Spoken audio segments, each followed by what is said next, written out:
G'day everyone, I'm Smokescreen and welcome back to another video, and now it's time for the Manufacturers Cup test season that happened in Gran Turismo 7 at the same time as the Nations Cup one that you've just finished watching, but now this is all the manufacturers, 4 rounds, 4 different tracks, 2 Group 3 races, 2 Group 4 races. We're going to join our campaign in the second round. We're joining the GT1 League, of course, with the driver rating of A+, and now we get to choose our manufacturer that we're going to be running for this test season. We joined my campaign at round 2. I missed round 1 at Deep Forest, literally just because of time constraints, and for the same reason I wasn't able to put in too much practice for these races either, so don't expect anything blistering from me, but we'll at least be going in to get something at least a little bit respectable. We're actually going to choose the new cars, Genesis, a brand new manufacturer in Gran Turismo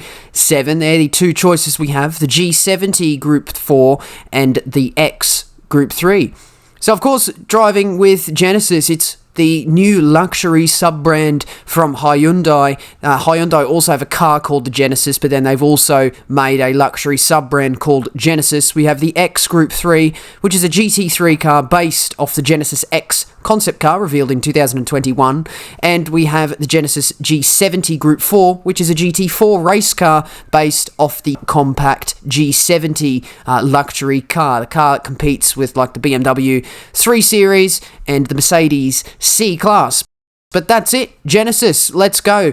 We have the 4-wheel drivetrain in the G70, and of course the rear-wheel drivetrain in the X Group 3. Okay, but this is the first race of the test season for manufacturers. We're at Mount Panorama in Group 4, so my home circuit, I have that home circuit advantage, and we're going to be trying our best in the G70. Something to note, in fact, is that at the time of the racing here, the Group 4 BOP, the balance of performance, which we are running in these test seasons, was pretty horrific. So the cars were pretty unbalanced, and there were some cases where I think the most extreme imbalance was between the Atenza Group 4 with about 390 horsepower and the Alfa Romeo 4C Group 4 which had I think like 295 or something. So obviously a big horsepower disparity there. After half the grid disconnect, we finally get set for qualifying. So the Atenza is going to be the meta car. I'm pretty sure the BMW M4 was the other good alternative. I don't really understand where the G70 sits. I've thought it felt okay, and there was quite a big, or there was some potential in the car, but you know, we don't know until we get deeper into the life cycle, and given just how unbalanced this Group 4 BOP is, I do expect there to be quite an extensive Group 4 balance of performance update. But let's go out for qualifying. Once again, you know me by now, I'm not mucking around with all this slipstream nonsense, so I see the opportunity to grab some clear air, and I'm going to do it, especially sort of given where I felt like I sat in terms of the confidence and skill level of this particular combination. I definitely just needed the clear air to concentrate on keeping the car in a straight line rather than actually trying to maximize every single thing, and that first lap there with the clear air was good enough for a 2:14.8, 2.2 seconds off the pace so far. I don't know what that Japanese driver's name is because it's displaying the nicknames. I really wish it would just display the PSN IDs so I could actually talk about it a bit better, but I don't know what car they're in, so obviously they might be in the Atenza, which is going to be significantly faster around this circuit with the 2 very long straights, up Mountain Straight towards Turn 2 and down Conrod Straight towards the Chase. There's going to be quite big gains made by the Mazda Atenza's there, but this lap is going a little bit better so far as we round through the cutting and up into Reed Park, which is entering up the hill across the top of the mountain here at Mount Panorama. We're just basically just making sure we don't crash into any of the barriers, don't graze the walls, don't leap onto the curbs too hard, because the curbs have actually been significantly updated for Gran Turismo 7. They actually quite severely impact the car now if you hit it at the wrong angle with too much speed, and then just trying to keep the car balanced as we're trying to brake down this really difficult downhill section. Cut the dipper as much as you can. You can just about get a penalty if you cut it too much, so we do have to be careful of that fine balance between not getting a penalty and making sure you cut the corner adequately to actually get a fast run through there is the key to getting the dipper correct. We're going to fast forward down this straight to see the sector split down the hill. We're almost 3/10 up on a 214.8 currently, almost a 2/10 gap to Captain Muffin, who currently inhabits provisional 5th position. So as long as we can bring home this improvement of just under 3/10, we should be able to jump at least Captain Muffin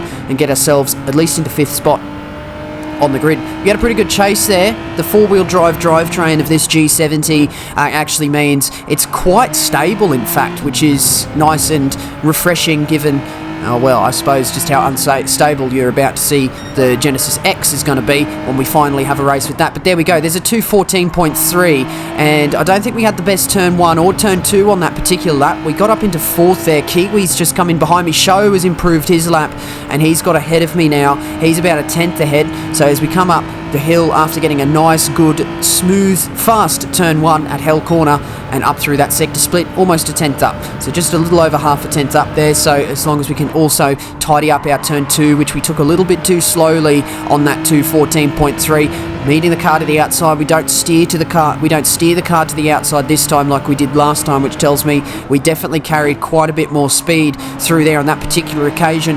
On the power nice and early. The 4-wheel drive drivetrain just means this car can stick as we go up the hill. There's a car that's crashed. That Corvette was not there before, so he's had some kind of incident there, so he's ruined his lap there. So I'm flashing the absolute living daylights out of him just so he can get out of the way. I'm really not understanding why when cars crash they don't just jump out of the way instantly. I shouldn't have to flash my headlights, but we just get caught on the grass there, which puts us late over to the left hand side, which puts us late over to the right hand side, and bang, straight into the barrier down the mountain. I'm pretty sure we were about 3/10 up on that sector split just before we went through that downhill section, and we got to try and stay out of the way. There was a car coming through the dipper as I'm trying to sort of stay out of the way. Obviously we're being funneled by the walls here, which makes it really, really difficult to keep out of the way of oncoming cars, and looking back at that, I really should just have waited until there was an appropriate gap rather than trying to rush out of the way.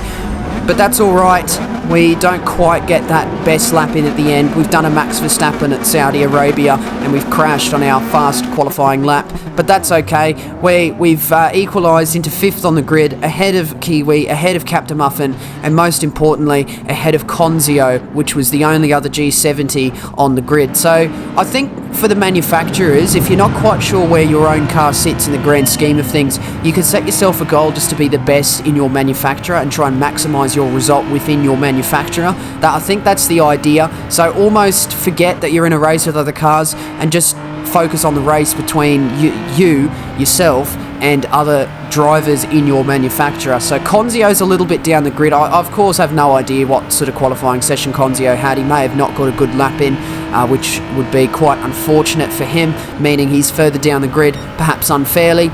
But at this particular stage we are sitting in the first G70 position in the lobby, so we'll be taking that with both hands and just trying to get through this first lap nice and carefully.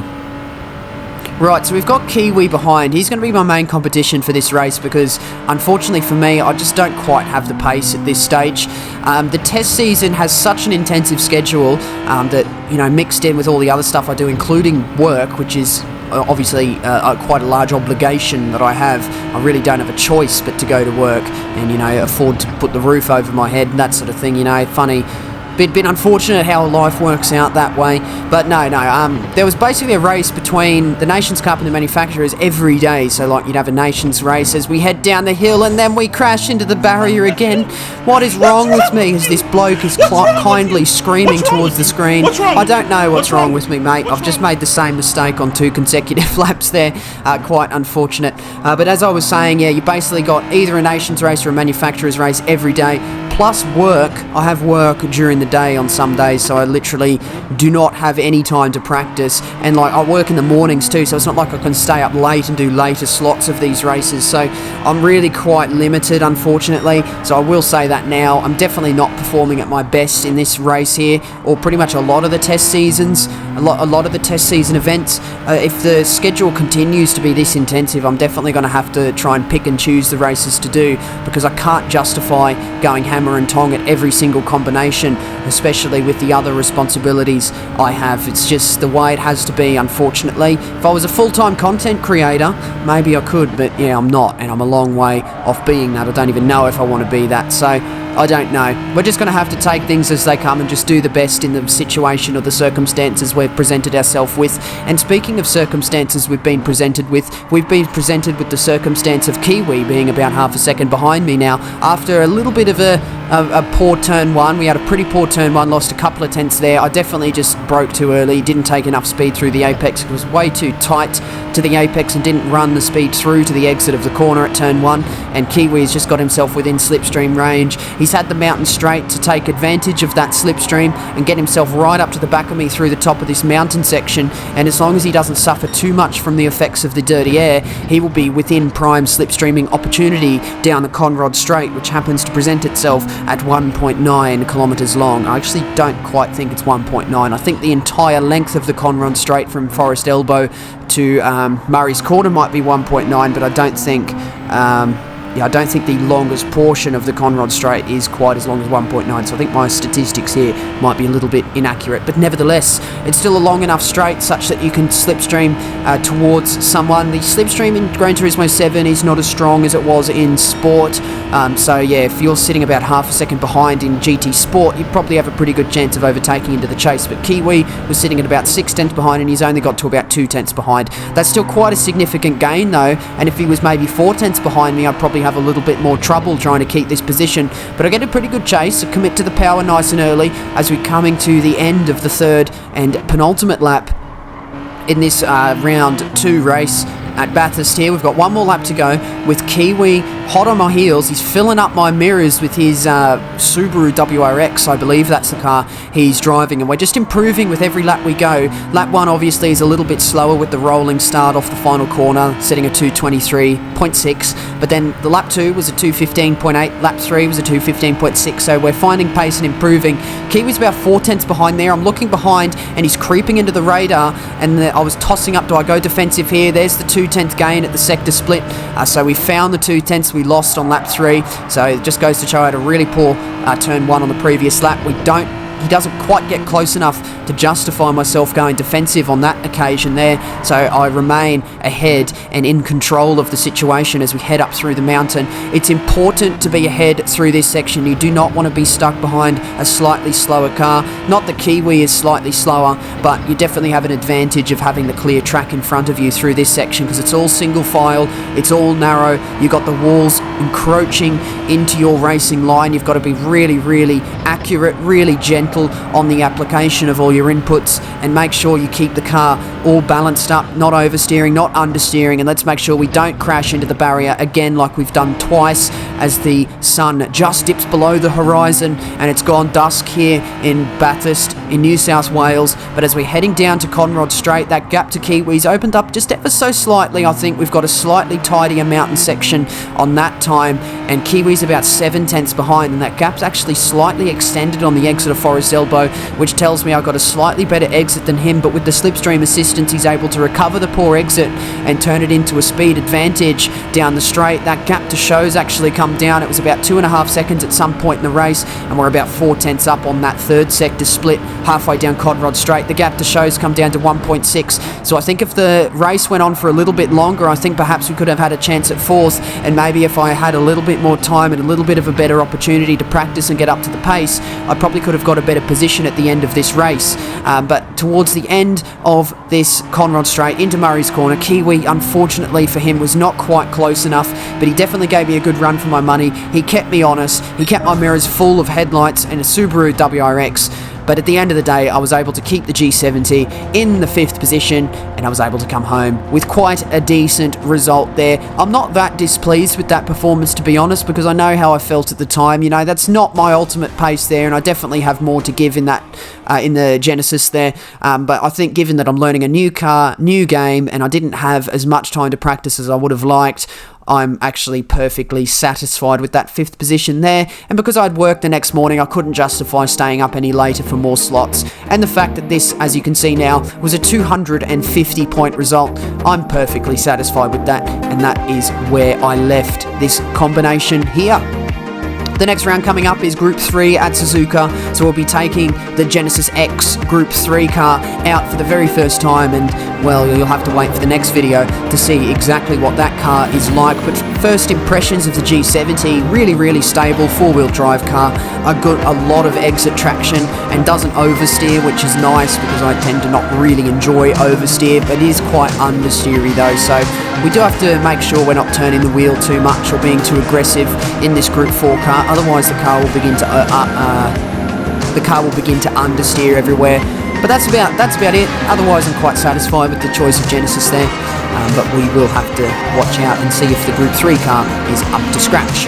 But as for this video today, that's going to wrap it up. So do hit the like button if you enjoyed, and do subscribe if you'd like to see more videos and streams from me. Do leave a comment as well. Questions, comments, and constructive criticism, as always, very much appreciated.